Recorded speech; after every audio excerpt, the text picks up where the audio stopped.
Hi అండి, నేను మీ ప్రసన్న. ఈ రెసిపీ అయితే చిన్నపిల్లలతో సహా చాలా ఇష్టంగా తింటారు. పెద్దవాళ్ళకి అందరికీ నచ్చుతుంది. Must try recipe. ఏం లేదు, ఒక 3 క్యారెట్లు తీసుకోండి, అలాగే ఒక 2 టమాటాలు, ఇవన్నీ కోసుకుని పక్కన పెట్టుకోండి.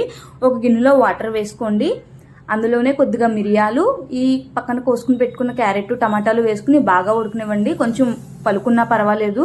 ఈ ఉడికిపోయిన ముక్కలు చల్లారాక మిక్సీలోకి తీసుకుని మెత్తటి పేస్ట్లా చేసేసుకోండి. ఎంత మెత్తగా కుదురుతుందో అంత మెత్తగా పేస్ట్ చేసుకోండి. పేస్ట్ అయి పక్కన పెట్టుకోండి. తర్వాత ఒక గిన్నెలో పోపు పెట్టుకోండి. ఆయిల్ వేసుకుని మినపప్పు, ఆవాలు, జీలకర్ర, పచ్చిమిరపకాయ, ఎండుమిరపకాయ, ఇంగువ ఇవన్నీ వేసుకుని బాగా పోపు పెట్టుకోండి. పోపు వేగిపోయాక ఈ పక్కన పెట్టుకున్న పేస్ట్ అయితే ఉంది కదా, అది వేసేసుకోండి. అది వేసుకుని దానికి సరిపడా వాటర్, మీకు ఎంత చిక్కగా కావాలంటే అంత చిక్కగా పెట్టుకోండి. మీకు పలుచగా తింటాను అంటే వాటర్ ఎక్కువ వేసుకోండి, లేదు చిక్కగా ఇష్టం అంటే కొంచెం తక్కువ వాటర్ వేసుకోండి. ఇవన్నీ వేసుకున్నాక ఉప్పు, పసుపు, అలాగే కొంచెం రసం పౌడర్ వేసుకోండి. ఇవన్నీ వేసాక బాగా మరుగుతుండగా కొంచెం చింతపండు, అలాగే కొత్తిమీర ఇవన్నీ వేసి బాగా మరగనివ్వండి. అంతే, క్యారెట్ రసం రెడీ.